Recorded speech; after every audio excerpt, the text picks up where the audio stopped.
नमस्कार। आज हम कक्षा 12वीं हिंदी युवक भारती का 8वां पाठ सुनो किशोरी इस पाठ का अध्ययन करेंगे। इसके लेखक है आशा रानी होरा। पहले देखते हैं लेखक परिचय। श्रीमती आशा रानी होरा जी का जन्म 7 अप्रैल 1921 को अविभाजित भारत के झेलम जिले की तकवाल तहसील स्थित ग्राम दुल्हा में हुआ। आधुनिक हिंदी साहित्य में नारी विषयक लेखन में आप अपना अलग स्थान रखती हैं। प्रतिष्ठित पत्रिकाओं में आपके लेख धारावाहिक रूप में छपते रहे। विभिन्न क्षेत्रों में अग्रणी रही महिलाओं के जीवन संघर्ष को चित्रित करना और वर्तमान नारी वर्ग के सम्मुख आदर्श प्रस्तुत करना आपके लेखन कार्य का प्रमुख उद्देश्य रहा है। आपकी रचनाओं ने लेखन की नई धारा को जन्म दिया है और हिंदी साहित्य में नारी विमर्श लेखन की परंपरा को समृद्ध किया है। आप अनेक प्रतिष्ठित पुरस्कारों से सम्मानित हैं। आपका निधन 2009 में हुआ। ये हो गया लेखक परिचय। आगे देखिए उनकी प्रमुख कृतियाँ।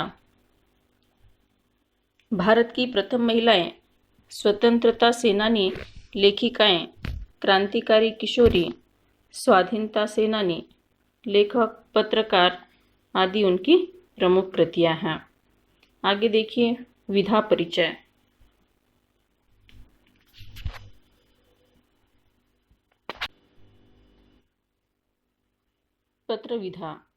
पत्र विधा भी प्रभावी शैली है।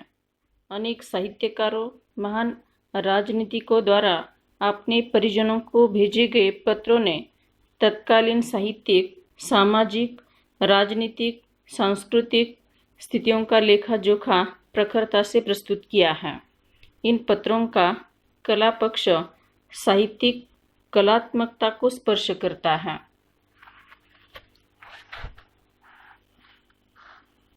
तो अनेक साहित्यिक, महान राजनीतिक लोगों ने अपने परिजनों को लिखे पत्र आज एक धरोहर बन रहे हैं। इन पत्रों से तत्कालीन सामाजिक, सांस्कृतिक तथा राजनीतिक वातावरण का पता चलता है।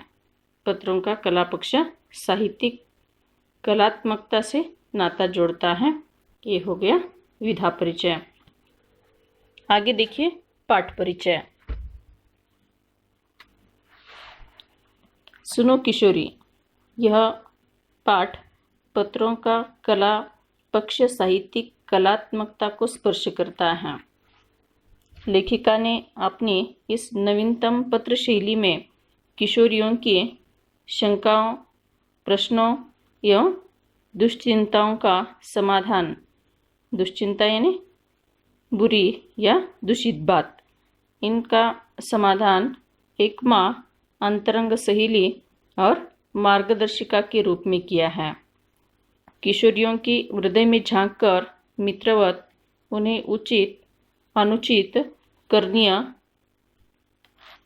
यानी जो किए जाने योग्य हो, ऐसी करणीय, अकरणीय जो अयोग्य, अकरणीय यानी अयोग्य का बोध कराया गया है। हमारे देश की नई पीढ़ी पश्चिमी देशों से आ रहे मूल्यों और संस्कारों का अंधानुकरण करती जा रही है। हमारे देश की संस्कृति और परंपराओं को कालबाह्य और त्याज्य मानकर उसकी अवहेलना वो कर रही हैं।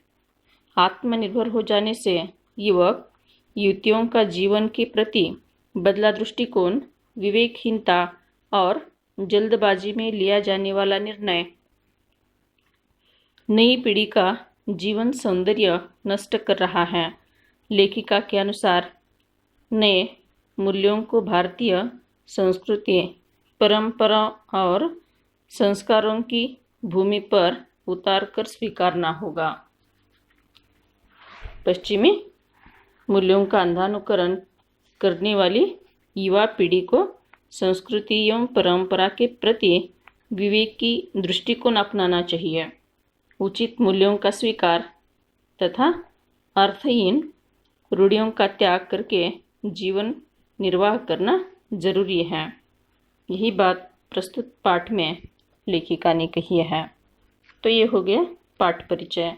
अगली वीडियो में हम सुनो किशोरी इस पाठ का विस्तार से अध्ययन करेंगे। धन्यवाद।